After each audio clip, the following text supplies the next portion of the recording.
tell us a little more about what leadership means to you and what you would advise all these leaders who are, hoping to get into larger leadership roles? What should they be really doing? To me, leadership I put in two categories. One is the thought leadership and one is the people leadership. And thought leadership is about knowing where to go. And people leadership is about taking people with you there, ability to influence them, carrying them there and taking them to success, or otherwise they won't go. You'll be amused or shocked to hear that one of the very good leaders I consider was Pied Piper of Hamelin. He knew exactly what he was wanting to do, and he was able to carry first the rats and then the kids the way he wanted. So as a leader, there was a clarity of direction and there was a great execution, influence on the people to go with him and follow and take it there. So to me, I'm not talking of leadership only in the positive setting. I'm talking leadership even in a negative setting is leadership. When you know exactly what you are trying to do and you are able to take people with you to go and achieve what you want to do. Both are examples of leadership. And what you need here when you're practicing leadership, there are three elements which are very important. One is judgment of a situation, knowing what is the right path.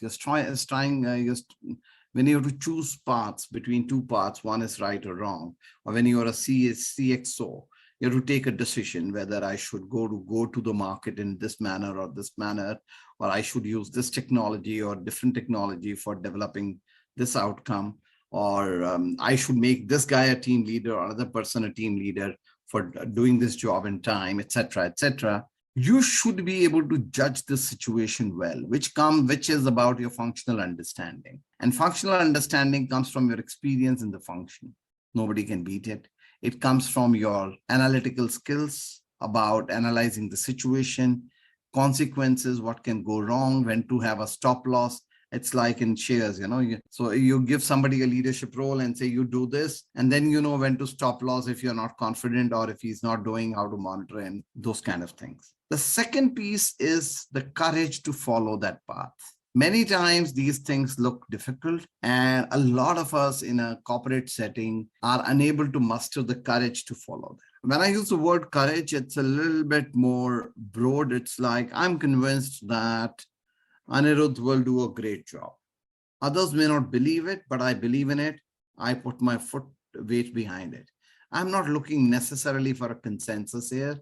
I'm trying to make sure that since I'm the project leader, I'm able to put my foot around, or I choose a technology and I say, this is where it is.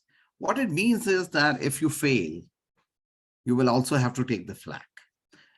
Getting a consensus is not a bad idea if you're not sure, if you're not clear about what does your judgment say. But more often than not, great leaders come from the fact that what is the kind of judgment they exhibit and how do they go about it. One of the examples I'll give you in recent time is the world's best economists were offering Indian government a suggestion to print money in the peak of COVID. Print money, distribute money, redeem the problems of the people.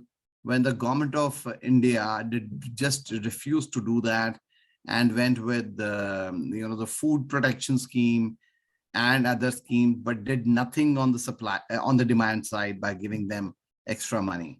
Today, the government is vindicated right because that's the only reason that you are not faced the level of inflation the Western world has faced, and they are now pulling it all back in a double way. So while they're going this and this, we chose a path which was more with less peaks and less troughs. I am sure it was possible that we were proven wrong as a government. And then whether it was the finance minister or the prime minister or the cabinet would have taken a whole lot of flack that you went wrong there, like demonetization, everybody says wrong. But then you got to take that courageous decision, stick by it, take the flack, take the consequences with you. And the third thing is to influence the people to follow you on that. Have that capability to convince either with logic or charisma or conversation or by leading by example. These are all ways to be able to influence. So judgment, courage, ability to influence are the three elements of leadership, the way I see it is.